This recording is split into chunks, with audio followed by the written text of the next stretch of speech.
Hi friends, நானும் சுவையான சமையலுங்கிற என்னோடய சேனல்லேருந்து உங்கள் எல்லாருக்கும் வணக்கம். இன்றைக்கி நம்ம செய்ய போகிற டிஷ் வந்து ரவை ஊத்தப்பம் எப்படி செய்கிறங்கிறத பார்க்கலாம். உங்களுக்கு இட்லி தோசைக்கெல்லாம் மாவு இல்லாத நாளில் நம்ம டெய்லி இட்லி தோசை சாப்பிட்டு ரொம்ப அலுப்பாகவும் இருக்கும். அப்போ அந்த மாதிரி நாளில் நம்ம வந்து ஒரு டிஃப்ரெண்ட்டாக செய்யலாம் அப்படின்னா இந்த ரவை ஊத்தப்பம் செய்யலாம். உடனே இதுக்கு ஊரெல்லாம் வைக்கணும்னு அவசியம் கிடையாது, நம்ம உடனே செய்யலாம். இதுக்கு நான் 2 கப் ரவை எடுத்திருக்கேன். இது கூட நம்ம அவுல் கொஞ்சம் சேர்த்துக்கலாம். அவுல் வந்து நான் ஒரு அரை கப் அளவுக்கு நம்ம ரவை எடுத்த இதிலையே நம்ம ஒரு அரை கப் அளவுக்கு நம்ம எடுத்துருக்கோம். இப்போ நான் இது கூட தயிர் சேர்த்துக்கிறேன். இதுக்கு தயிர் வந்து 1 கப்பு தயிர் வேணும். நான் இப்போ அரை கப்பு தயிர் ஊற்றிருக்கேன். இன்னொரு அரை கப் தயிர் நம்ம அது கூட சேர்த்துக்கலாம்.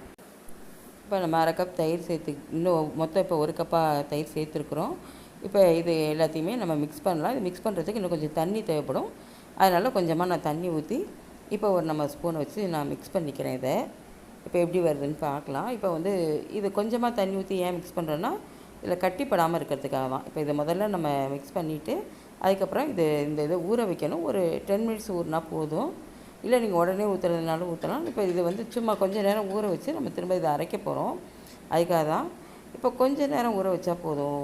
நீங்கள் அது ஊற வைக்க உங்களுக்கு டைம் இல்லைன்னா நீங்கள் உடனே கூட அரைச்சிக்கலாம். இது நான் இப்போ வந்து ஊற வைக்க போகிறேன். அதுக்கு தேவையான அளவுக்கு தண்ணி ஊற்றி ஊற வச்சுருக்கேன். ஊற வச்சு அரைக்கும் போது ரவை இன்னும் கொஞ்சம் நல்லா நம்ம அரைப்படும், ரொம்ப நல்லாவும் இருக்கும். ஊற வைக்காமல் நம்ம அரைச்சாலுமே அது ரொம்ப நல்லாயிருக்கும். இப்போ நான் ஒரு மிக்ஸி ஜார் எடுத்துக்கிறேன். அதில் இப்போ நம்ம மிக்ஸ் பண்ணி வச்ச அந்த ரவை தயிர் கலவையை நம்ம அதில் போட்டுடலாம். இப்போ இது கூட ஒரு ஸ்பூன் அளவுக்கு சோடாப்பூ சேர்த்துருக்கேன். அது கூட ஒரு ஸ்பூன் அளவுக்கு உப்பு போட்டிருக்கேன். உங்களுக்கு உப்போட அளவெல்லாம் நீங்கள் கடைசியாக பார்த்துட்டு சேர்த்துக்கலாம். அதெல்லாம் அரைச்ச பிறகு இப்போ நல்லா அரைச்சிட்டு வந்துடலாம். இப்போ நான் நல்லா அரைச்சிட்டு வந்துட்டேன். இப்போ இதை வந்து இந்த பாத்திரத்தில் நம்ம ஊற்றிக்கலாம். இது வந்து நம்ம உடனே ஊற்றலாம். சோடாப்பு நம்ம சாஃப்ட்னஸ்க்காக தான் சோடாப்பு சேர்த்துருக்கோம்.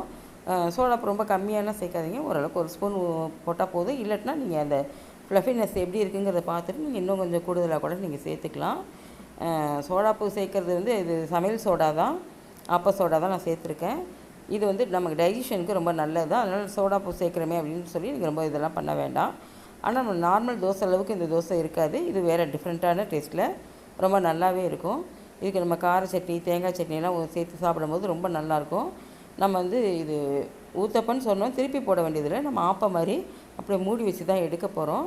இப்போ நான் தோசை ஊற்றி இப்போ நான் மூடி வச்சுருக்கேன்.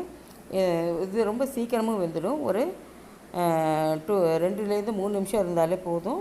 ஏன்னா நம்ம ஒரு பக்கம் மூடி வச்சுருக்கோம், இன்னொரு பக்கம் வெந்துட்டுருக்குது. அதனால் சீக்கிரம் வெந்துடும். இதை நம்ம அப்படியே எடுத்து நல்ல கார சட்னி, தேங்காய் சட்னியோடு சாப்பிடும்போது ரொம்ப சூப்பராக இருக்கும். இப்போ இது வெந்துட்டுருக்கு. வெந்தவுடனே எடுக்கலாம், எப்படி இருக்குதுன்னு பார்க்கலாம்.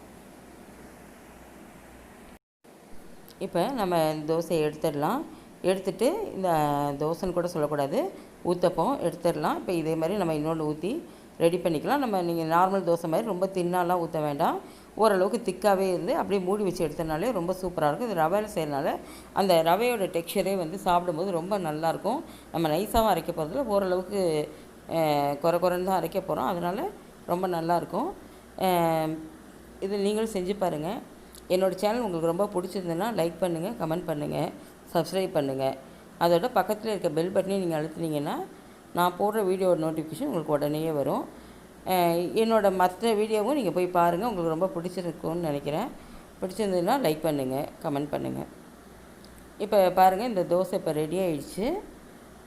இப்போ நம்ம இதையும் எடுத்துடலாம். எடுத்துகிட்டு நம்ம இது எல்லாத்தையும் ஒரு பிளேட்டில் மாற்றி வச்சிடலாம். நான் இன்னொரு தோசை கூட நான் உங்களுக்கு ஊற்றி காமிக்கிறேன். இது ரொம்ப சூப்பராக வரும் பாருங்கள். நல்ல ஏர் பபிள்ஸோடு வந்து ரொம்ப நல்லாயிருக்கும், சாஃப்டாக தான் இருக்கும். ஆனால் நம்ம நார்மல் தோசை மாதிரி இருக்கும்னு நீங்கள் எதிர்பார்க்க வேண்டாம். இது வேறு டேஸ்ட்டில் டிஃப்ரெண்ட்டாக ரொம்ப சூப்பராக இருக்கும். இப்போ நமக்கு தயாராகிடுச்சு. நீங்களும் ட்ரை பண்ணி பாருங்கள், உங்களுக்கு ரொம்ப பிடிக்கும். தேங்க்ஸ்.